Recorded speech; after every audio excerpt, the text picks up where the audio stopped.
Bien, pasamos hoy a explicar un poco cómo es el funcionamiento de Contat para la tarea que vamos a utilizar nosotros. Contat y otras bibliotecas de sonido públicas. Básicamente lo que son es, bibliotecas son almacenes de sonidos que tenemos o bien en internet, en caso de estas bibliotecas públicas, o bien que hemos descargado para Contat. En primer caso voy a empezar con las bibliotecas públicas, os he dejado aquí una serie de referencias. Yo siempre me gusta mucho esta primera, simplemente seguimos el link, ¿vale? Y aquí tenemos pues una serie de sonidos, imágenes, etcétera, en este caso del ministerio del gobierno. Y nosotros, por ejemplo, imaginaros que queremos buscar un sonido. Vamos a buscar, por ejemplo, un sonido que se llame lluvia, que queremos utilizar después para nuestra historia. Marcamos. Y por ejemplo, vamos a marcar este tipo de lluvia.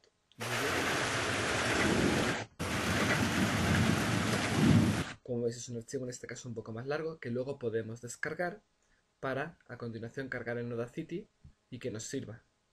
Obviamente no tenemos que coger toda la secuencia, sino que nosotros en Audacity después sabemos recortar y sobre todo sabemos hacer, por así decirlo, el aparecer progresivo y desaparecer progresivo. Acordaros el fade in y el fade out, similar a todos los programas. Bien, podríamos buscar otra serie de, ¿vale? Otra serie de elementos. Tenemos muy allá, pero por ejemplo, toda serie de elementos que podamos necesitar para nuestra historia.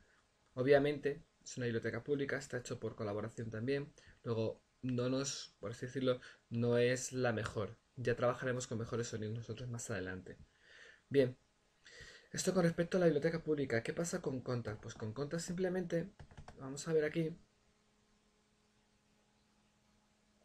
es por así decirlo, pues un almacén mucho más profesional. Estos sonidos, hay que descargarlos, comprarlos, etcétera. Bueno, aquí me faltan a mí muchos, porque los tengo ya para, simplemente tengo algunos que utilizamos más para clase. Pero lo que va a hacer Contact, bueno, pues básicamente voy a abrir, por ejemplo, la biblioteca, en este caso Elements, ¿vale? Y aquí tenemos una serie. Bueno, vosotros por defecto sabréis, me parece que os he dejado así, en Files. Nosotros pasaremos a librerías, ya están, por así decirlo, los archivos, por así decirlo, comprimidos por temática. Entonces, por ejemplo, vamos a crear bien el ambiente y podríamos crear, por ejemplo, el reversed y tenemos una serie de sonidos. Ahora aquí no se van a oír muy allá porque Cantas es incompatible, para decirlo, con este. Nosotros iríamos pulsando y podríamos ir escuchando los sonidos que tiene. ¿De acuerdo? Hay muchísimos que nos generan simplemente, podemos dejar un sonido simplemente que nos va a funcionar. Que nos va a funcionar muy bien. ¿De acuerdo? Luego tenerlo muy en cuenta es muy útil y muy recomendable. Y los sonidos generan muchísima tensión. Tenemos un montón, ¿de acuerdo? Y tenemos varias bibliotecas. Nosotros las bibliotecas que tenemos en nuestros ordenadores, pues en este caso son estas que os tengo aquí a continuación, ¿vale? Todas estas que tenemos aquí y estas que tenemos aquí. Nos interesan mucho estas que se llaman, que yo tengo aquí marcado como efectos, ¿vale? Air, Evolve, Sample Logic, Store Drum, incluso este FX Sinergia. Todos estos nos van a venir muy bien, ¿vale? Para nos van a venir muy bien para el trabajo que queremos que digamos que llevar adelante. Simplemente vamos buscando diferentes ambientes y vamos buscando, en este caso, pues el sonido que a nosotros nos vaya gustando más. Tenemos que tener cuidado porque si yo quiero grabar voz como ahora, ¿vale? Tendría que tener el micrófono activo, como está pasando ahora mismo. Pero si yo quiero grabar los sonidos, en este caso del ordenador, tengo que cambiar.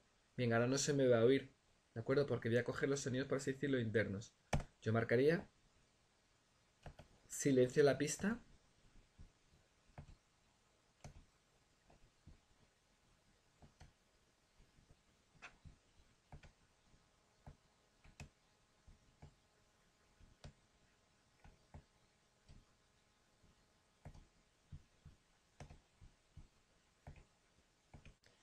Como veis no se me ha grabado nada, pero os digo, es por Camtasia, es por el grabador de pantallas. ¿De acuerdo? Como veis he silenciado porque si no, a la hora de grabar, me grabaría también, en este caso, la pista superior. Tened en cuenta que a vosotros os van a quedar, para esta tarea, os van a quedar normalmente 4 pistas. narración, los efectos sonoros de las bibliotecas, el fondo y si quisierais una música opcional. ¿De acuerdo? Que queda muy bien, que normalmente queda muchísima atención y muy bonito, pero bueno, que tampoco es necesario 100%. Estas tres sí serían obligatorias, por así decirlo, ¿de acuerdo? Bien, importante que cuando estéis narrando tengáis micrófono, cuando tengáis sonidos, tengáis en este caso grabando sonidos desde Contact, ¿vale? Tengáis marcado el stereo mix, ¿vale? Lo que es, por así decirlo, los sonidos internos del ordenador. ¿De acuerdo? Bien, y en principio no hay mucho más que saber sobre Contact y sobre esta actividad. Simplemente, bueno, que tengáis en cuenta las bibliotecas que tenéis. Y sobre todo que cuando estemos poniendo sonidos, que obviamente cuando los grabemos puede ser que nos grabemos con mucho volumen. No pasa nada. Sabemos ya cómo bajar con los efectos, cómo bajar el volumen de estos elementos. Hacerles el fade in y el fade out para que siempre nos queden con calidad. Tenemos muchísimos, por ejemplo. En este caso, la biblioteca de Wolf tiene un problema y es que los sonidos siempre son muy bruscos. Ya los vendemos en clase. Bueno, pues no pasa nada. Los tratamos, ¿vale? Luego los procesamos, por así decirlo, con Audacity para que nos queden bien. ¿De acuerdo? Bien, y esto en principio sería todo lo que tendríais que saber para realizar este trabajo. Y que Conta lo vamos a utilizar en muchísimos trabajos porque nos va a valer tanto para Mixcraft, para Pro Tools, para Magix, lo podemos usar en Ableton, obviamente, va a ser un recurso básico porque es compatible con todos. Es decir, es capaz de meter sonidos a todos los programas que los van a gestionar. Muy bien, muchas gracias.